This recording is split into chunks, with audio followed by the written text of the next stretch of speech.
Friends, this is Riya Sharma and welcome to एज़लाइट। So आज के इस वीडियो में हम कवर करेंगे पियाजे की कॉग्निटिव डेवलपमेंट को। ओके। सो पियाजे ने जो है वो कॉग्निटिव डेवलपमेंट की थ्योरी दी है पैडागोजी में, जो कि बहुत ही इम्पॉर्टेंट है और अक्सर ही कॉम्पिटिटिव एग्ज़ाम्स में जो है वो पूछी जाती है। ओके। सो सबसे पहले बात करते हैं कि कॉग्निशन है क्या। तो कॉग्निशन का जो मीनिंग होता है वो होता है इंटेलेक्ट, यानी कि बौद्धिक।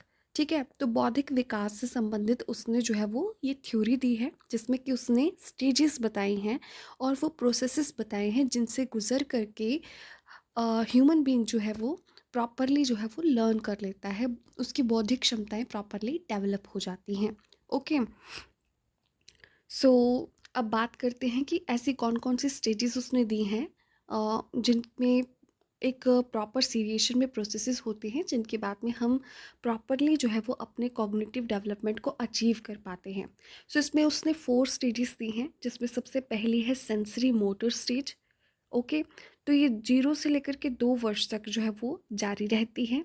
और दूसरे नंबर पर आती है प्री ऑपरेशनल स्टेज, जो कि 2 से लेकर के 7 वर्ष तक होती है। तीसरे नंबर पर आती है कंक्रीट ऑपरेशनल स्टेज, जो कि 7 से 11 वर्ष तक होती है। और चौथी है फॉर्मल ऑपरेशनल स्टेज, जो कि 11 से 15 साल की उम्र से स्टार्ट होकर के आगे तक चलती है। ओके, सो इसको करेक्ट कर लेना। 11 से 15 नहीं होगा, यहाँ पर 11 साल से शुरू होती है और जो कि एंड जो है वो जो कि लाइफ लॉन्ग चलती रहती है। ठीक है, so correct this one. Okay, ये 11 से लेकर के अबव अबव चलेगी। ओके, सो इसको करेक्ट कर लेना। एंड नाउ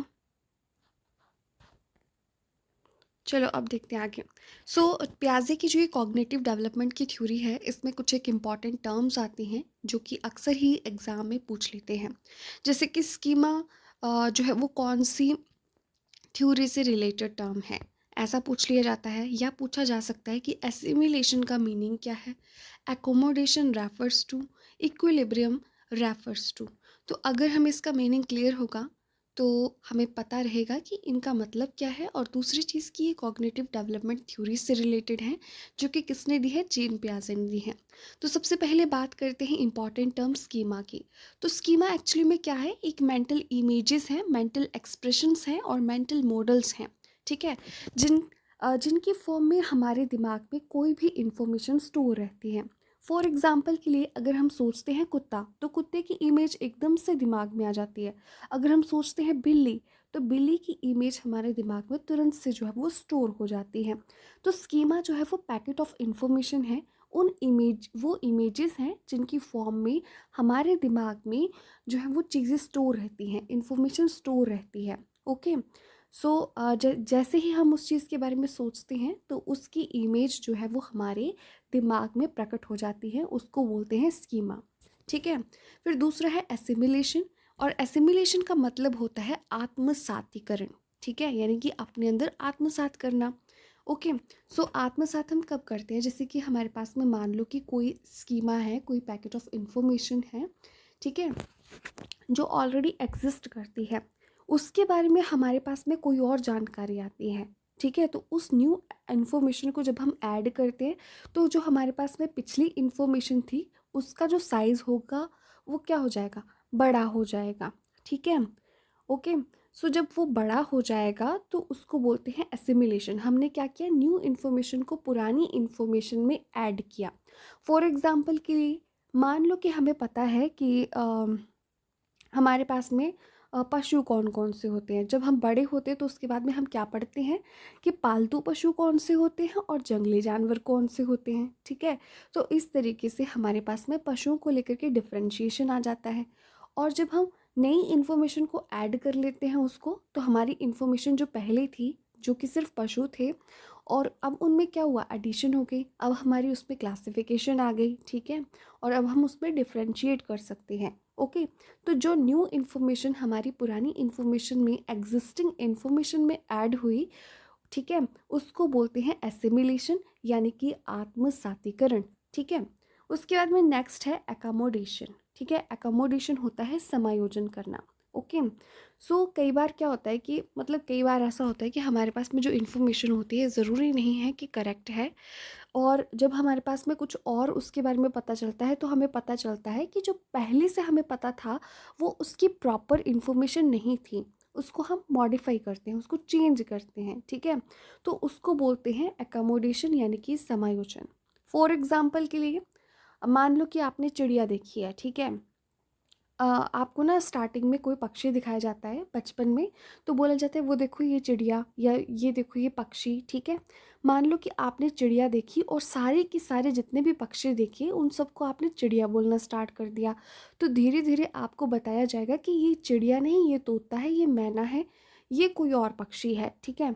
तो तब आपकी इन्फॉर्मेशन जो है वो ऐड होगी, और नेक्स्ट टाइम आप जब देखोगे तो हमारे आपके दिमाग में जो है वो मेंटल इमेजेस जो है वो बन चुकी होंगी, ठीक है। तो वो जो मॉडिफिकेशन हुई कि चिड़िया जो है वो सारे पक्षी नहीं होते हैं, पक्षियों के आगे अलग अलग नाम होते हैं, उनकी एक अलग पहचान होती है, ठीक है। तो वो जो हमने समायोजन किया अपनी इंफॉर्मेशन को जो कि ऑलरेडी एग्जिस्ट करती थी उसको मॉडिफाई किया, उसको बोलते हैं एकोमोडेशन यानी कि समायोजन। ओके। लास्ट में है इक्विलिब्रियम, ठीक है। इक्विलिब्रियम होता है अ, एक बैलेंस क्रिएट करना, ठीक है, कॉग्निटिव बैलेंस क्रिएट करना ओल्ड और न्यू के बीच में, ठीक है। कैसे? जैसे कि मान लो कि आपके पास में जो पुरानी इन्फॉर्मेशन है उसको आप नई के साथ में रिलेट करते हो, तो एक बैलेंस क्रिएट करना पड़ता है ताकि वो दोनों इन्फॉर्मेशन जो है वो आराम से आपके दिमाग में एग्जिस्ट कर पाएँ, ठीक है। तो उसको बोलते हैं इक्विलिब्रियम। सो ये जो है हमारे पास में कुछ एक टर्म्स हैं जो कि कॉग्निटिव डेवलपमेंट से रिलेटेड हैं, और अक्सर ही एग्ज़ाम में पूछ लिए जाते हैं कि कौन सी थ्योरी से ये रिलेटेड है, किन से इनका मतलब क्या है, ये रेफर क्या करते हैं। सो अगर आपको इनका मीनिंग क्लियर होगा तो आप आराम से इसका आंसर जो है वो कर सकते हैं, ठीक है। अब चलते हैं नेक्स्ट स्टेजेस के ऊपर में। तो हमने अभी अभी पढ़ा कि हमारे पास में जीन पियाजे ने 4 स्टेजेस ऑफ कॉग्निटिव डेवलपमेंट दी थी, ठीक है, जिसमें से स्टेज 1 थी सेंसरी मोटर स्टेज, ठीक है, जिसको हम ऑब्जेक्ट परमानेंस की वजह से जानते हैं। ऑब्जेक्ट परमानेंस का मतलब होता है कि इस एज में जब बच्चे होते हैं 0 से 2 साल तक की उम्र के जो बच्चे होते हैं उनके लिए क्या होता है कि ऑब्जेक्ट तभी तक एग्जिस्ट करती है जब तक वो उसकी आंखों के सामने है। जैसे ही वो आंखों से ओझल हो गई उसका वो समझ लेते हैं कि वो एग्जिस्ट नहीं करती, ठीक है। तो मतलब उनके दिमाग में, उनके मस्तिष्क पटल में इन्फॉर्मेशन तभी तक रहती है जब तक चीज़ें उनकी आंखों के सामने हैं, ठीक है। उसको बोलते हैं ऑब्जेक्ट परमानेंस, ठीक है। उसके बाद में स्टेज 2 आती है हमारे पास में, जिसका हमने नाम किया था प्री ऑपरेशनल स्टेज, और ये 2 से 7 वर्ष तक की थी, ठीक है। सो इसमें क्या होता है कि बच्चे ईगो सेंट्रिक होते हैं, ठीक है, यानी कि अहम केंद्रित होते हैं। उनका सेंटर ऑफ कंसर्न जो है वो कौन रहता है, वो खुद ही रहते हैं, ठीक है। और इरिवर्सिबिलिटी रहती है, यानी कि अगर उनको एक बार कोई चीज़ पता चल गई, मान लो कि उनके टीचर्स ने उनको कोई इन्फॉर्मेशन दे दी, तो घर पे आकर के बच्चे को उसके पेरेंट्स लाख बता लें कि बेटा ऐसा नहीं ऐसा है, आपके टीचर ने थोड़ा गलत बता दिया है, तो उनके दिमाग में क्या होगा कि वो चीज़ें रिवर्स नहीं होंगी, ठीक है। एक तो ये चीज़ होगी, और दूसरी इरिवर्सिबिलिटी का मतलब है कि अगर उनको आपने मान लो कि टेबल सिखाया कि 2 × 2 = 4, ठीक है। तो अगर आप उसको बोलोगे कि 2 + 2 भी 4 होता है, और 2 × 2 अगर 4 होता है तो उसको रिवर्स कैसे करना है, ठीक है। अम, तो वो उसको नहीं कर पाएगा, ठीक है। मतलब उसको रिवर्स करना नहीं आएगा, वो चीज़ों को एक बार जो सीख लेता है वो उसके लिए वो वैसी की वैसी ही रहती हैं, ठीक है। अम, यस। और जैसे कि आप उसको समझाने की कोशिश करोगे, डिवाइड जो है वो क्या है, सब्ट्रैक्शन का एक शॉर्ट फॉर्म है, तो उसको वो नहीं समझ पाएगा। उसके बाद में स्टेज 3 की अगर हम बात करें तो स्टेज 3 क्या है हमारे पास में, कंक्रीट ऑपरेशनल स्टेज, जो कि 7 से 11 वर्ष तक होती है, ठीक है। इसमें क्या होता है कि हमारे पास में 3 इम्पॉर्टेंट जो चीज़ें आ जाती हैं जो हम सीख लेते हैं, वो है कंजर्वेशन, ठीक है। यानी कि आपको कोई चीज़ सिखाई जाएगी तो आप उसको कंजर्व करना सीख लेंगे, उसको अप्लाई करना सीख लेंगे। दूसरा है रिवर्सिबिलिटी, आप उसको रिवर्स करना भी सीख लेंगे, ठीक है। कि जैसे कि मैंने ऊपर बताया कि आपको डिवाइड जो है वो सब्ट्रैक्शन का एक शॉर्ट फॉर्म है, ये बात समझ में आ जाएगी, आप उसको अप्लाई करना सीख जाएंगे। उसके बाद में डिसेंट्रेशन, मतलब उसका जो अहम केंद्रित जो रवैया था स्टेज 2 में, वो जो है वो धीरे धीरे क्या होता है कि डिसेंट्रलाइज हो रहा होता है। ठीक है, वो अपने आसपास को भी महत्व देना शुरू कर देता है। और स्टेज 4 होती है जिसमें कि एब्स्ट्रैक्ट थिंकिंग स्टार्ट हो जाती है, यानी कि आप उसके सामने कोई बात करोगे तो वो उसको इमेजिन कर पाएगा। अगर आप ताजमहल की बात करते हैं तो उसके दिमाग में जो है वो मेंटल पिक्चर उसकी क्रिएट होगी। मम्मा की बात करते हो स्कूल में तो उसके दिमाग में मम्मी की इमेज बन जाएगी। सो इस तरीके से उसके दिमाग में क्या होता है कि एब्स्ट्रैक्ट थिंकिंग जो है वो अब स्टार्ट हो जाती है। ठीक है, अब इन 4 स्टेजेस को थोड़ा सा और डिटेल में करते हैं। सबसे पहली स्टेज थी हमारे पास में सेंसरी मोटर स्टेज, 0 से लेकर के 2 वर्ष तक में। ठीक है, इसमें बेसिकली बच्चे जो है वो सेंस ऑर्गन्स के थ्रू ही सेंस करते हैं। ठीक है, और उसके थ्रू जो चीज़ें वो ऑब्जर्व कर पाते हैं, फील कर पाते हैं, टच कर पाते हैं, टेस्ट कर पाते हैं अपने 5 सेंस ऑर्गन्स से, उनके लिए सिर्फ और सिर्फ उनकी एग्जिस्टेंस तभी तक होती है। ठीक है, यानी कि जिन चीज़ों को वो सेंस कर पाएंगी उनकी एग्जिस्टेंस तभी तक है, उसके बाद में उनकी एग्जिस्टेंस नहीं है। वो कोई भी एक्टिविटी करते हैं या परसीव करते हैं तो वो सेंस ऑर्गन से करते हैं, और दूसरी चीज़ की कुछ एक वो मोटर एक्टिविटीज़ कर पाते हैं इस एज में। इस एज की एक और खूबी ये है ऑब्जेक्ट परमानेंस के अलावा कि वो इमिटेट करते हैं। ठीक है, यानी कि मान लो कि मदर की कोई बात होगी या फादर की कोई बात होगी या कोई ऐसा पर्सन जो कि उसके बहुत क्लोज है, तो अगर उसके पीछे से मतलब वो नहीं भी होगा, वहाँ पर एग्जिस्ट नहीं कर रहा होगा, उसकी एब्सेंस में भी वो उनकी कुछ एक फीचर्स को जो है वो इमिटेट करके आपके सामने प्रेजेंट कर पाएगा। ठीक है, सो प्रेजेंटेबल होता है, वो इमिटेशन कर पाता है। ठीक है, सेकंड स्टेज थी हमारे पास में प्री ऑपरेशनल स्टेज, जो कि 2 से लेकर के 7 वर्ष तक की थी।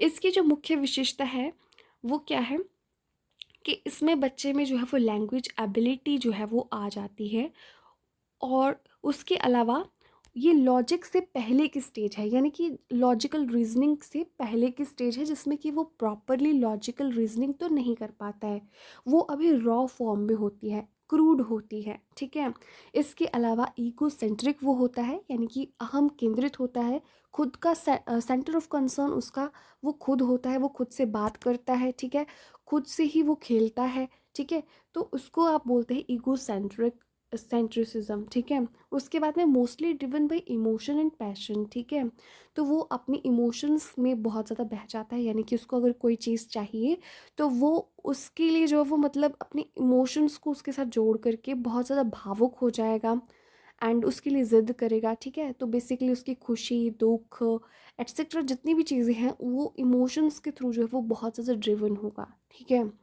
सो इस बात को आप समझें कि 2 से 7 वर्ष की स्टेज में, प्री ऑपरेशनल स्टेज में ऐसा होगा। उसके बाद में थर्ड स्टेज थी हमारे पास में कंक्रीट ऑपरेशनल स्टेज। ओके, सो कंक्रीट ऑपरेशनल स्टेज में क्या होता है, ये 7 से 11 वर्ष तक की एज है। इसमें वो लॉजिक करना जो वो अच्छे से सीखना शुरू कर देता है। इसमें कंजर्वेशन की एबिलिटी उसमें आ जाती है। ठीक है, क्लासीफाई वो कर पाता है चीज़ों को, यानी कि डिफ्रेंशिएट कर पाता है दो अलग अलग चीज़ों को। इसके अलावा वो सीरिएशन में कामयाब हो पाता है। ठीक है, यानी कि उनको क्रम में चीज़ों को करने में कामयाब हो जाता है।